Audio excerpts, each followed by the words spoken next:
Salam, salam, outsider, le débrief commence maintenant. Le Paris Saint-Germain l'emporte aujourd'hui 5-4 face au Bayern Munich en demi-finale allée de Ligue des Champions. Je ne vais pas vous mentir, c'est top performance de la part des deux équipes. C'est top performance de la part des deux équipes. Et avant de faire le débrief, avant de parler du débrief, j'ai d'abord envie de savoir qu'est-ce que mon tonton il a dit. Parce que mon tonton, vous le connaissez, grand fan du PSG. Depuis que je suis petit, il me fatigue. Depuis que je suis petit, il me fatigue. C'est à cause de lui que je n'aime pas le Paris Saint-Germain. Sincèrement, c'est à cause de lui que je n'aime pas le Paris Saint-Germain. Je ne pouvais pas être, en tant qu'enfant, fan du Paris Saint-Germain avec un tonton qui passait son temps à me parler du Paris Saint-Germain. Donc, du coup, ce tonton-là, aujourd'hui, maintenant que je suis un adulte, je dis, il passe son temps à me vanner. Et il a raison, parce que on avait fait un pari à savoir qui allait gagner la Ligue des Champions en premier. Est-ce que ça allait être Arsenal ou Paris? Finalement, ça a été Paris. Et Paris est sur le point peut-être de faire un doublé après cette victoire 5-4 face au Bayern, même si le match retour n'est pas encore joué. Donc, du coup, je vais d'abord voir ce qu'il m'a dit après ce match-là. J'espère qu'il est lucide. J'espère qu'il sait que le match n'est pas terminé. J'espère qu'il est lucide. On va écouter. Ouais. Bon, il y avait une équipe qu'on appelait l'équipe des mardis. Je crois que c'était la Maison Blanche. Nous, maintenant, nous avons un homme des mardis, mercredis. Ouais. Un Géorgien des mardis, mercredis. Lui, il est en mode Ligue des Champions. Bon, on a un ballon d'or qui était là aussi. Bon, de l'autre côté, Luis Diaz, il nous a fait beaucoup de peine. Oh, Luis Diaz, il nous a fatigués. Oh, Luis Diaz, Michael Olise. Oh, ils nous ont fatigués. Oh là là là là là là là là. Ces deux-là, là. Oh, quel match. Bon, maintenant, Paris, on rigole pas non plus, hein. On rigole pas. Mais maintenant, bon, les gars. Tu sais, nous, on pense aussi à tous les supporters, là, qui n'ont plus d'équipe qui joue. Tu sais, eux, ils regardent juste comme ça d'un œil en se disant, bon, je vais regarder un bon match. Nous, on leur a donné 9 buts. Donc, bon, j'espère que demain, les gars, donnez plus qu'un but, quoi.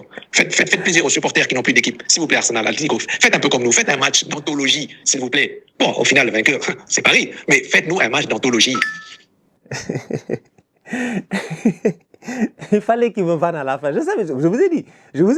Depuis qu'ils ont gagné la Ligue des Champions, ils sont devenus, je dis bien, indisciplinés. Ils sont devenus indisciplinés. Et comme c'est mon tonton, je ne peux pas dire qu'ils sont devenus impolis. C'est pas possible, sincèrement. Top performance de la part du Paris Saint-Germain aujourd'hui face au Bayern, je ne vais pas vous mentir. Sincèrement, ça a été un très bon match de football. Et ce match avait commencé sur des chapeaux de roue. Même pas le premier quart d'heure de jeu. Je pense les 15 premières minutes de jeu. Tu as un Paris Saint-Germain qui, sur le terrain, tu as l'impression qu'ils sont totalement déboussolés. Tu as un Paris Saint-Germain qui est à domicile, mais tu as l'impression que le Bayern va marcher sur eux. Tu as l'impression que le Bayern va prendre l'ascendant et que c'est terminé. Paris ne pourra plus s'en sortir. Paris est en train d'encaisser les attaques du Bayern. Le Bayern attaque d'une manière extraordinaire. 1, 2, 3, pas, ils sont sortis. Combien de fois on a vu aujourd'hui, durant ce match-là même, globalement, Luis Diaz être là en train de bouffer du gazon, de bouffer du terrain. C'est Luis Diaz qui quitte là-bas, il fait le tour du terrain comme ça. Personne ne peut le toucher. Le milieu du Paris Saint-Germain était à ce moment-là inexistant. Nuno Mendes, en début de rencontre, il s'est dit, je vais monter, comme il a l'habitude de faire, je vais monter. Cependant, derrière, tu ne peux pas monter, surtout quand il y a sur le terrain le petit Olise. Donc, du coup, tu as un Olise, il passe son temps à coller la ligne. Vous avez vu le positionnement des ailiers du Bayern? Il y en a toujours un qui colle la ligne. Et ça, c'est surtout Olise. Il n'en a rien à faire. Il est là-bas, il est perché, il attend le ballon. Le ballon arrive, le contrôle est magnifique. Il a tué le ballon et toi-même, quand tu arrives, il va te tuer. La première mi-temps du Bayern, je dis bien sincèrement, les 15 premières minutes de cette première mi-temps du Bayern, sont tout simplement exceptionnelles. C'est un Bayern qui a le pied sur le ballon, c'est un Bayern qui ne laisse rien au Paris Saint-Germain, c'est un Bayern qui est là pour en découdre avec le Paris Saint-Germain. Du coup, quand il y a ce penalty-là, et là encore une fois, on peut parler peut-être d'arbitrage et tout, mais dans ce match-ci, globalement parlant, je vais en parler juste une fois. L'arbitre, pour moi, je l'ai trouvé bon, c'était dur. Vous êtes fous ou quoi? C'était dur ce match, hein? C'était dur à arbitrer, hein? C'était très dur à arbitrer. Les pénaltys par-ci, les fautes par-là et tout. Je trouve que l'arbitre a fait un boulot relativement correct. Je trouve que l'arbitre a fait quand même un bon boulot. C'était correct, sincèrement. C'était pas exceptionnel parce qu'il y a quand même eu quelques petites erreurs et tout cela. Mais globalement parlant, je trouve que l'arbitre, il s'est géré. Sincèrement, penalty pour le Bayern Munich. Qui vient le frapper, c'est Harry Kane. Harry Kane a l'ambition normalement de gagner une Coupe du Monde avec l'Angleterre. Je m'attendais à ce que Harry Kane, il claque ce penalty-là. Je ne m'attends pas à ce que Harry Kane soit sous stress, qu'il soit sous pression, que le Parc des Princes puisse aujourd'hui lui faire peur ou quoi que ce soit. Il pose ce penalty, il prend sa neuf à contre-pied. Le Bayern mène à ce moment-là 1-0. Je ne vais pas vous mentir, il faut que je regarde parce qu'il s'est passé énormément de choses dans ce match-là. But de Harry Kane à la 17e minute. À partir de ce moment-là, on s'est dit, le Bayern mène 1-0, le Paris Saint-Germain, quand tu vois les 15 premières minutes du match, quand tu vois comment Paris est en train de subir pendant les 15 premières minutes du match, quand tu vois comment le Bayern sort vite en contre-attaque et comment ils réussissent à facilement sauter le milieu du Paris Saint-Germain, dans ta tête et dans la conception normale après avoir vu les 15 premières minutes du match, tu te dis que Paris va mourir. Sauf que Paris, c'est des bandits. C'est des gangsters. C'est moi qui parle et je le dis aujourd'hui. Paris, c'est des gangsters. En fait, Paris, ils abusent. Paris, ils abusent. Parce que Paris, ils réussissent à faire des choses que, sincèrement, ça fait des années que moi, j'ai envie que mon équipe y fasse ça. Et là, je parle d'Arsenal. Paris arrive aujourd'hui, ils sont à domicile, ils sont menés 1-0 par un excellent Bayern durant le premier quart d'heure. Mais le momentum du match, il a changé du jour au lendemain. Le momentum du match, je dis bien, il a changé du jour au lendemain. Le Paris Saint-Germain s'est réveillé à un moment donné et c'est là où j'ai dit que eux, c'est des bandits. Pourquoi? Parce qu'ils sont capables cette saison, et ils l'ont montré plusieurs fois en Ligue des Champions, ils sont capables de subir. Ils sont capables de subir. Cependant, gare à toi quand le Paris Saint-Germain va sortir. Ils peuvent subir, mais quand ils vont sortir, ils vont te liquider. Et c'est ce qu'ils ont fait. C'est 24e minute, but de Kvaratskhelia. Là, j'en veux à Upamecano. Allez revoir le but. Non, allez revoir le but. Je ne suis pas votre copain, là. Moi, il y a un seul match ce soir, franchement. Tu bois ton café, tu es sérieux, tu es là, je dis bien. Tu es là, tu es concentré. Tu bois ton café, tu es là, tu es concentré. C'est ce que je vous aurais dit si je n'avais pas bu mon Holy. Voilà, je ne vais pas vous mentir. Sincèrement, j'ai bu Holy. J'ai bu Holy aujourd'hui durant le match. Heureusement, il m'a fallu Holy hydratation. Holy vient en Holy hydratation, Holy énergie, Holy iced tea et Holy milkshake. Et c'est bon, franchement, c'est très bon. Tu vois, c'est différent, quoi. C'est différent de toutes les autres choses que tu puisses trouver. C'est une vraie alternative à tout ce qui est boisson gazeuse qu'on peut trouver aujourd'hui sur le marché. Quand je regarde ce genre de match de Ligue des Champions, là, d'habitude, tu as envie de te poser avec des chips et des boissons gazeuses. Eh ben, tu as une nouvelle alternative et cette alternative, c'est Holy. De temps en temps, dans un match comme cela, comme moi, tu le vis avec beaucoup d'intensité. À la fin, tu as énormément sué. Tu sais pas ce qui s'est passé, même si tu n'étais pas sur le terrain. Qu'est-ce qu'il te faut? Un petit Holy hydratation rempli de minéraux et d'électrolytes. Donc franchement, je vous suggère la gamme Holy. Vous avez le lien en description pour aller passer votre commande. Vous avez aussi une remise de 10% sur votre commande avec le code OUTSIDER. Donc du coup, la balle, elle est dans votre camp. N'oubliez pas de me soutenir, bien évidemment, en allant cliquer sur le lien dans la description. Donc du coup, comme je disais tout à l'heure, Upamecano, j'ai un problème avec lui parce qu'il y a un but. Il y a un but, c'est le but de Kvaratskhelia. Regardez la sortie de Upamecano. Upamecano sort. Et c'est ça, en fait, le drame dans tout ce match-là. C'est ça le drame dans tout ce match-là, réellement. Et je ne vais pas vous mentir. Le drame dans tout ce match-là, c'est qu'il y a eu énormément de buts parce que les défenses étaient très, très mobiles. Parce que dans ce match-là, si tu regardes bien, il n'y a pas réellement de numéro 9 sur le terrain. Vu qu'il n'y a pas réellement de numéro 9 sur le terrain, les centraux ont tendance à être aspirés. Donc, du coup, si vous revoyez l'égalisation du Paris Saint-Germain, ce but de Kvaratskhelia-là, dans un moment où techniquement, on pensait tous que c'était un temps fort du Bayern depuis le début de la rencontre, ça prend une erreur, je dis, du Bayern, c'est un Upamecano qui est aspiré. Upamecano sort, le ballon est balancé par-dessus, je pense, ou quoi que ce soit, Kvaratskhelia part, il est en 1 contre 1 face à Stanisic. Upamecano n'est plus dans l'axe central. Si Kvaratskhelia dribble Stanisic, Kvaratskhelia a normalement un chemin dans l'axe central parce que ça va prendre du temps pour que Jonathan Tah puisse coulisser ou ça va prendre du temps pour qu'un milieu de terrain du Bayern puisse revenir puisqu'ils ont déjà été battus. À ce moment-là, c'est le talent du Géorgien qui fait la différence. Franchement, Kvaratskhelia, comme le dit mon tonton, et sur ce point-là, je suis d'accord avec lui, les mardis, mercredis, quel joueur, il est trop fort. Pouah. En plus, Vara, à un moment donné, en première mi-temps, il ne faut pas qu'il nous prenne pour des fous. Il a mal. Mais il a attrapé la cuisse. Il a attrapé la cuisse. Je sais pas c'est quoi, c'est les adducteurs, je sais pas. Il a mal. Le Kvaratskhelia, il a mal. Mais il fait un doublé. Le premier but exceptionnel, il rentre, il fixe Stanisic. D'ailleurs, Stanisic, c'est un tocard. C'est un tocard. Au niveau du Bayern aujourd'hui, s'il y a 2 maillons faibles, je suis désolé, c'est Manuel Neuer et Stanisic, mais je vais revenir là-dessus. Stanisic, c'est un tocard. Combien de fois Olise a essayé de le lancer en première mi-temps en profondeur? Il est incapable de se gérer. Rentre dans la surface de réparation, calme-toi, petit crochet sur Achraf, il se fait reprendre. Donc Stanisic, déjà, c'est un point faible. Kvaratskhelia, c'est un point fort. Donc du coup, le combat est déjà déséquilibré. Kvaratskhelia rentre, il dribble Stanisic, il rentre à l'intérieur. Upamecano n'est absolument pas sur la photo, ce qui n'est pas normal parce qu'il doit être là. Mais comme je vous ai dit, il a été aspiré au début de l'action parce que sur le terrain, il n'y a pas de numéro 9. Donc du coup, les défenseurs centraux n'ont jamais un 9 de fixation. Tu n'as pas un point de fixation. Tu as un Ousmane Dembélé, il dézone. Tu as un Harry Kane, il dézone. Donc c'est difficile en fait quand tu es défenseur central dans ce match-là. Que tu sois Marquinhos, Pacho ou que tu sois Upamecano ou bien Jonathan Tah. C'est assez compliqué. Donc du coup, c'est à ce moment-là que Kvaratskhelia profite de cet espace-là. Il dribble Stanisic, il frappe, le ballon va petit filet. Franchement, le but est sensationnel. Le but est sensationnel. En fait, dans ce match-là, il y a eu plusieurs buts sensationnels. Et c'est là où le momentum du match, il change complètement. C'est là où le Paris Saint-Germain, je dis, reprend le dessus. Et même quand le Paris Saint-Germain reprend le dessus, rappelez-vous bien, le Bayern est dangereux parce que avant ce corner sur la frappe de Désiré Doué, Olysée prend le ballon de l'autre côté, il dribble tout Paname. Quel joueur Olysée. Oh, mais je ne vais pas vous mentir, en fait, ce match-là, même moi, je ne sais pas comment vous le débriefer, tellement le match, il était comme ça. Olysée, il a pris le ballon là-bas. Après le 1-1, il a dribblé tout Paname.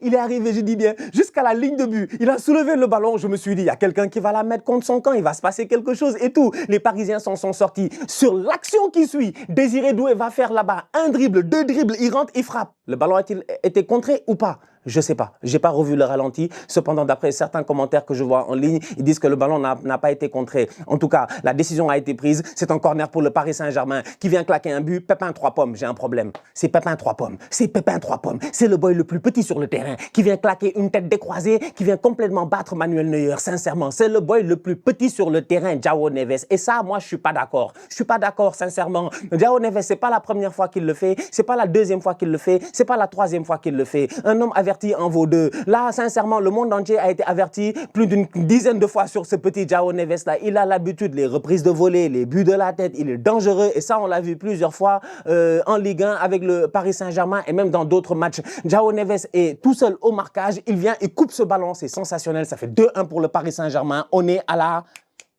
33e minute. Durant les 30 premières minutes du match, il y a 3 buts.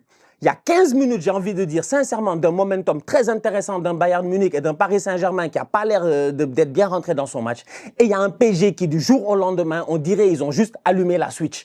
Sincèrement, on dirait ils ont juste on-off. Ils étaient off, ils ont mis on, ils ont accéléré, ils ont claqué 2 buts. Et ils n'avaient pas fini. La mi-temps n'est pas encore finie. Le pressing de Ousmane Dembélé, qui est là en train de presser sur Manuel Neuer. Dembélé met la pression. Dembélé ne lâche pas. Les boys sont motivés. Tu sens réellement un Paris Saint-Germain qui, petit à petit, est en train de prendre la température dans le match. Le Paris Saint-Germain est chaud. Le Paris Saint-Germain est même très, très chaud.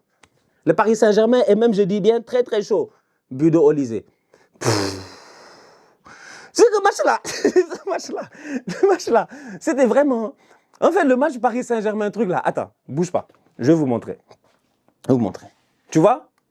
J'allume la lumière, j'éteins la lumière. J'allume la lumière, j'éteins la lumière. C'est ça. C'était tac, tac, tac, tac, tac, tac. C'était ça. C'était ça ce match en fait. C'était ça le match. C'était on, off. J'ai failli devenir fou. Mais j'ai failli devenir fou. Paris, ils sont là, ils mènent 2-1. João Neves vient de claquer une tête. Tu te dis, ouais, non, ça va, Paris, ils sont chauds et tout. C'est Olysée, il vient claquer un but.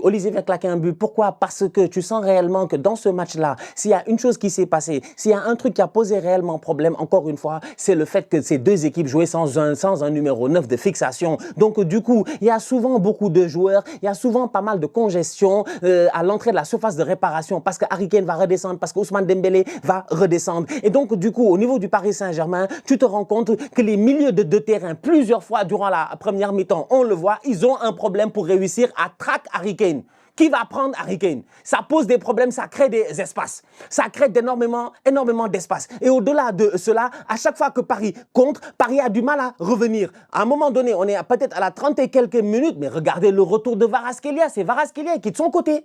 Les milieux parisiens sont tous à la ramasse. C'est lui, il va couper la course de Luis Diaz, parce que sinon, Luis Diaz va donner un ballon facile à Olysée. C'est pour dire à quel point il y avait de l'intensité. Donc, du coup, qui en a profité? Évidemment, Michael Olysée, il en profite, il trouve un ballon tranquillement, bonne passe, il se gère, il rentre, il n'y a personne, il n'y a aucun joueur du Paris Saint-Germain qui sort sur lui. Les défenseurs réagissent en retard, les milieux de terrain sont battus. C'est peut-être le but le plus simple pour Michael Olysée. Sa conduite de balle, cependant, est sensationnelle parce que ça, c'est pas simple. Oui, c'est simple parce que lui, il a marqué le but et lui, il est très fort, mais le but n'est pas simple en tant que tel. Parce que la conduite de balle, il ne faut pas pousser le ballon trop loin, tu n'as pas beaucoup d'espace, tu dois faire 3-4 pas, ajuster et frapper en force. Et c'est ce qu'il a fait pour revenir à 2-2. Moi, je pensais qu'on allait aller à la mi-temps 2-2, que tout était normal, tout était tranquille. Et là arrive penalty. Alphonso Davies, Ousmane Dembélé. Dembélé, quand il va chercher ce penalty-là, il est positionné où? Partout, mais pas dans l'axe en fait. C'est Dembélé qui est sur le teco. C'est Dembélé qui réussit à voir un espace là-bas. Il se dit, vas-y, je vais mettre un centre. Il met le centre, le ballon tape la cuisse de Davies ou le ventre de Davies. Ça tape sa main. Penalty. Je ne vais pas vous mentir, à ce moment-là, je me suis posé tranquillement, j'ai dit, il n'y a pas pénalty. Il n'y a pas pénalty. Moi, j'ai dit, moi, je ne comprends pas. Moi, d'après les règles de football, depuis ces dernières années, on nous a fatigués en nous disant quand le ballon touche une partie du corps et la main, c'est pas pénalty. Combien de fois on nous a dit ça en première ligue? On nous a dit ça un peu partout, en fait, tu vois. Cependant, là où moi, je peux en vouloir à Alphonso Davies, c'est qu'au début de l'action, il a les mains derrière le dos. Moi, je ne sais pas qu'est-ce qui l'amène à pousser sa main. Il a les mains derrière le dos. Garde tes mains derrière ton dos. Garde tes mains derrière ton dos. Il ne garde pas ses mains derrière son dos, Alphonso Davies. Il ne se gère pas. Donc, à la minute où il amène sa main, ben, s'il garde les mains derrière son dos, le ballon est contré, le ballon continue. Mais le ballon pas continué parce qu'il l'enlève et il met sa main. Et donc sa main, peut-être, elle n'est plus dans une position naturelle. C'est peut-être comme ça que l'arbitre l'a interprété. À ce moment-là, il siffle le penalty. Qui frappe le penalty? Évidemment, le ballon d'or. Il a intérêt à marquer le penalty. Vous savez pourquoi? Parce que Ousmane Dembélé, ce tocard-là, il a l'opportunité à un moment donné de mettre le Paris Saint-Germain, je dis bien, de retour dans le match, 1 contre 1 face à Manuel Neuer. Il a mis une frappe de nulard. Non, j'ai dit ça, c'est pas Ousmane Ballon d'or. C'est Ousmane Tocard d'or. Mais Ousmane a ouvert son corps. Il a pris son temps, il a respiré. J'ai dit non, il va le fusiller, il va le tuer. Il a mis le ballon là-bas à Mathusalem. Je ne sais pas où, je ne sais pas, Porte-la Chapelle, je ne sais pas. Barbès, Rochechouart, je ne sais pas. Je ne connais pas Paris, moi. Si vous connaissez Paris, je ne sais pas. Il a mis ça là-bas, oui. Il a mis ça là-bas.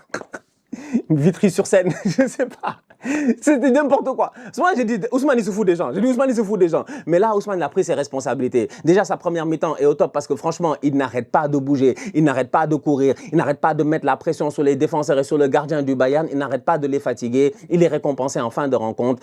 En fin de première mi-temps, il y a ce penalty-là. Dembélé pose le penalty. Le plat du pied est bien frappé. Manuel Neuer va du bon côté. Manuel Neuer peut l'arrêter. Cependant, il y a tellement de puissance. C'est tellement bien appuyé qu'il n'y peut absolument rien. Super de la part de Dembélé. Ça fait 3-2 pour le Paris Saint-Germain à la mi-temps. Il faut voir la réaction d'Ousmane Dembélé quand il va dans les vestiaires à la mi-temps. Il court, il sprint, je ne sais pas pour aller où. Je ne sais pas pour aller où, sincèrement. Je ne sais pas pour aller où. Mais tu sens que le gars, il est déterminé. La même manière qu'il a sprinté pour entrer dans les vestiaires avant la mi-temps, c'est la même manière que tout le Paris Saint-Germain a sprinté pour ressortir des vestiaires en revenant de la deuxième mi-temps. Alors là, les amis, je ne vais pas vous mentir. On était donc, du coup, il faut que je me retrouve un tout petit peu. On est donc, du coup, à la 56e minute et c'est Kvaratskhelia qui vient claquer son but. Ouais, là encore une fois, ça sort vite. C'est le Paris Saint-Germain vintage. C'est un Paris Saint-Germain, quand je dis vintage, c'est-à-dire c'est le Paris Saint-Germain à l'ancienne de la saison passée. Ça fait même pas si longtemps que cela, mais sincèrement, ce Paris Saint-Germain-là, sincèrement, avec Luis Enrique, il est déjà historique. C'est-à-dire qu'ils ont une capacité à pouvoir prendre des coups. Le Bayern est fort, hein. Le Bayern est très fort. Le Bayern joue bien. Le Bayern est en train d'essayer de mettre des coups. Paris ressort en début de deuxième mi-temps, ça sort rapidement. Achraf Hakimi passe. Je pense qu'il y a Désiré Doué et Ousmane Dembélé, les gars. Je ne sais pas s'ils se sont télescopés ou ils ont décidé tous les deux de feinter, mais le ballon est passé. C'est Kvaratskhelia qui est là au deuxième poteau qui vient automatiquement et qui croise sur Manuel Neuer qui est encore une fois battu. Ça fait à ce moment-là 4 buts. 4 tirs cadrés du Paris Saint-Germain à ce moment-là. 4 buts. Neuer, c'est un tocard. Je vais revenir là-dessus tout à l'heure. Ousmane Dembélé, 2 minutes plus tard, sans aucun problème, qui nous l'a fait à la Kylian Mbappé. Il reçoit le ballon sur le côté. Là encore, ça va très très vite au niveau du Paris Saint-Germain. La vitesse à laquelle Ousmane Dembélé réussit à ce moment-là à contrôler, aller vite, rentrer à l'intérieur, faire croire à tout le monde qu'il va enrouler le ballon et il la met premier poteau. Mais premier poteau avec une précision qui est quand même chirurgicale. Elle est chirurgicale. Tu ne peux pas faire plus premier poteau que cela parce que ce ballon-là, il est entre le poteau rentrant et le poteau sortant. Et pourtant, il a été poteau rentrant. Manuel Neuer encore une fois battu. À ce moment-là, ça fait 5 tirs cadrés pour le Paris Saint-Germain. Et 5 buts. Si Mayolou ne tape pas la barre transversale et que ce ballon-là est cadré, je crois qu'il y a but, ça aurait fait 6 tirs cadrés pour le Paris Saint-Germain. Et 6 buts. Manuel Neuer a fait un match de tocard. Mais Neuer, en fait, Neuer aujourd'hui, il est juste plus fort que Ter Stegen, c'est tout. Faut pas lui fatiguer, en fait, Manuel Neuer, sincèrement. Nous, on a vécu Manuel Neuer. Moi, je ne suis pas un enfant. J'ai vécu Manuel Neuer. J'ai vécu Manuel Neuer, Islam Slimani. J'ai vécu Manuel Neuer, le prime. J'ai vécu le top de Manuel Neuer ici. On est là, je dis bien, depuis des années et des années. Manuel Neuer, depuis 2010, moi, j'ai vécu son prime. Il n'y a aucun problème. C'est un grand gardien de but. C'est une légende aujourd'hui allemande. Cependant, Manuel Neuer, dans ce match-là, malheureusement, il a constamment été battu. Il a constamment essayé, j'ai l'impression, d'anticiper sur un côté et constamment, il a été pris à contre-pied. But de Ousmane Dembélé, ça fait 5-2 à ce moment-là, à la 60e minute, pour le Paris Saint-Germain. Tu penses que le match est plié. Tu penses que le match est terminé.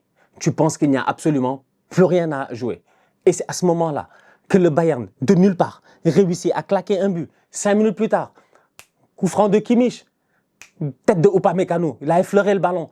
Ça fait 5-3. Là, tu te dis, attends, il y a un problème. Qu'est-ce qui va se passer? Je sais pas. Luis Enrique, il commence à réfléchir un tout petit peu. Il fait des changements. Il sait que c'est compliqué. Donc, les Zahir Emery, tout ça. Tu te dis, je vais faire quelques petits changements. Je vais faire rentrer Fabian Ruiz. Parce que Fabian Ruiz, bon, voilà, c'est un joueur d'expérience. C'est un très bon joueur de football. Il sait garder le ballon. Dans ces situations-là, peut-être tu as besoin de pouvoir garder le ballon, mais aussi d'être dangereux dans les derniers 20 mètres, tu vois. Tu peux faire mal à cette équipe du Bayern. Le Bayern est obligé de se découvrir. Le Bayern n'a plus le choix. Le Bayern a 3 buts de retard. Le Bayern ne peut pas rentrer à Munich avec 3 buts de retard. Le Bayern doit tout faire pour diminuer le déficit. Il faut diminuer le déficit. À ce moment-là, sincèrement, c'est ce qu'on appelle du damage control. C'est du damage control. Il faut essayer de contrôler les dégâts. Ils ont déjà fait assez de dégâts, les Parisiens. Ils ont claqué 5 buts. Ils ont été au top de leur forme. Ils ont mis l'intensité qu'il fallait. Il faut qu'au niveau du Bayern, ça diminue un tout petit peu ces dégâts-là. Upamecano est là pour diminuer un premier dégât. Ça vient à 5-3. Et ensuite, c'est Luis Diaz qui vient claquer ce but du 5-4. Je ne vais pas vous mentir, le but du 5-4 de Luis Diaz est exceptionnel. La passe de Harry Kane est sensationnelle, mais le contrôle, là-bas qu'il a laissé Marquinhos et qu'il a roulé le ballon, c'est que ce match-là, c'est un match... Le football. Là, le football. Merci le football. J'ai dit merci le football. J'ai applaudi, j'ai dit waouh! Putain, c'est fort ça! C'est fort ça! Ça, c'est... Limite du hors-jeu. Vraiment la limite du hors-jeu.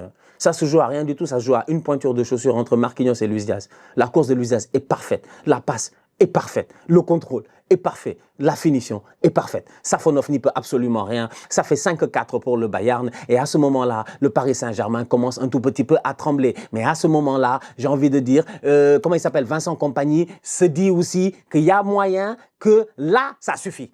Kompany n'est pas fou. C'est pour ça que je vous dis, 80e minute, dès qu'ils ont marqué ces buts-là, Luis Diaz, il marque à la 68e. Il attend 12 minutes, un tout petit peu pour voir ce qui va se passer. 80e, il fait rentrer Goretzka, il sort Moussiala, il densifie son milieu de terrain. Normalement, à ce moment-là, qu'est-ce qu'il veut, le Vincent Kompany? Sincèrement, le Vincent Kompany, à ce moment-là, le 5-4, ça lui suffit largement. Il est content. Il est content. Moi aussi, si j'étais Kompany, je serais content. 5-4, c'est bon. Yeah, c'est bon. C'est bon.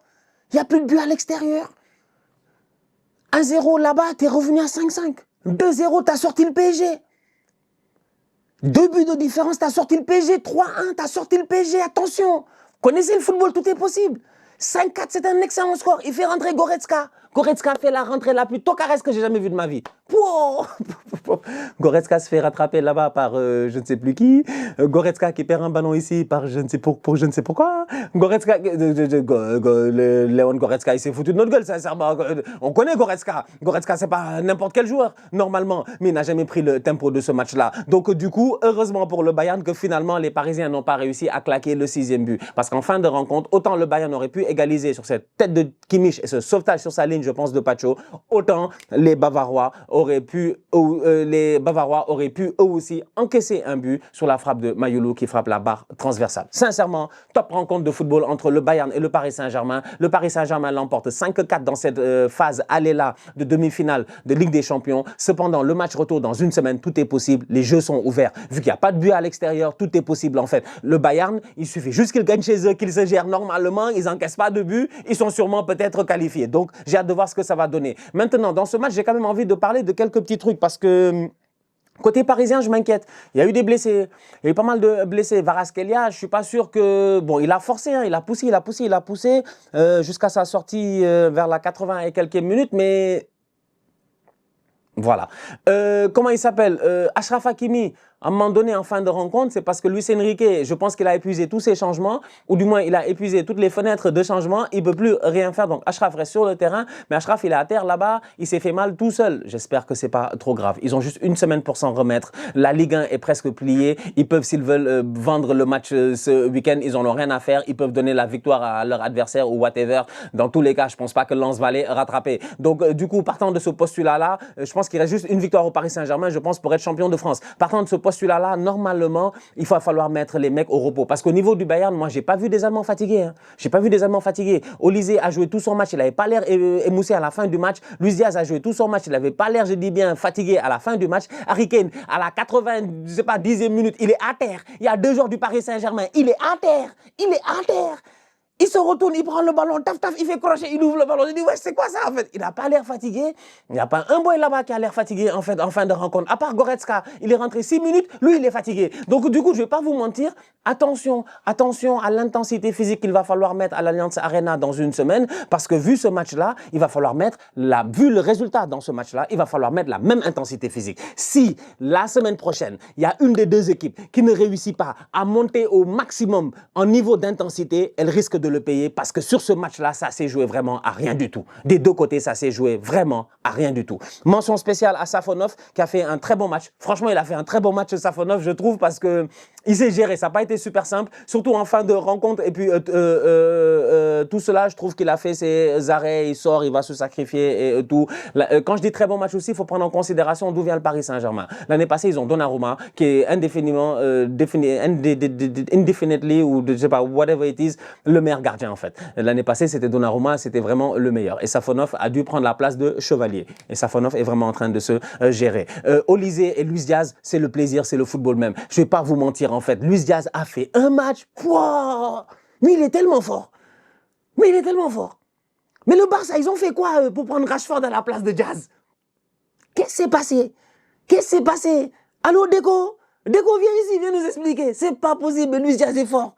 Mais Luis Diaz, il est juste trop fort. À un moment donné, il a fait double contact, petit pont, je dis bien, sur Marquinhos. C'est parce que Safonov est sorti. Sinon, là-bas, il y a peut-être but. Non, mais Luis Diaz nous a sorti un match.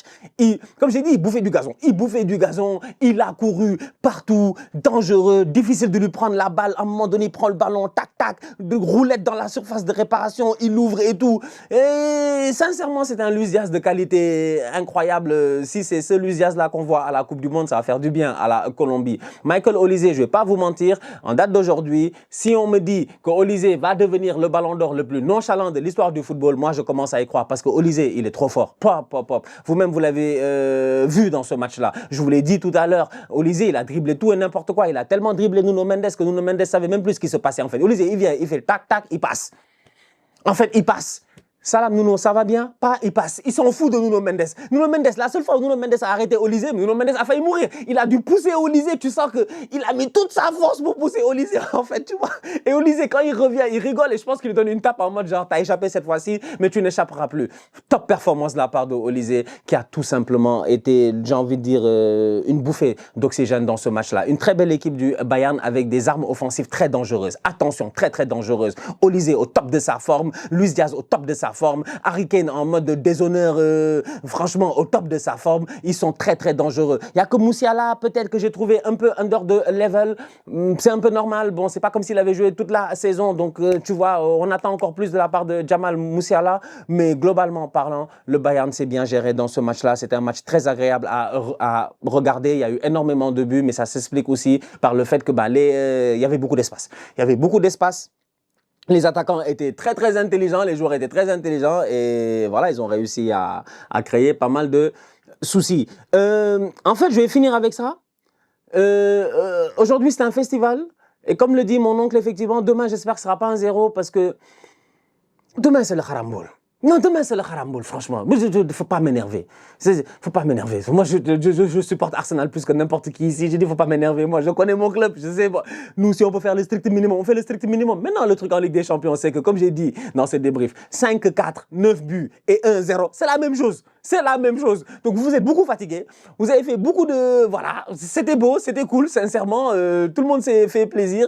Si c'était le match qu'il fallait montrer à des gens qui ne connaissent pas le football, qui n'aiment pas le football et qu'il fallait leur faire découvrir le football, je pense que c'était un bon match en fait. Parce qu'il s'est passé énormément de choses. Il y a eu les pénaltys, il y a eu pas mal de choses dans ce match-là. Mais d'un autre côté, j'ai envie de dire que demain, Atlético-Arsenal, voilà, si ça finit 0-0, c'est bon. Ça finit 1-0. C'est bon, mais vous-même, vous savez à quoi on doit s'attendre en fait. Je suis désolé, sincèrement.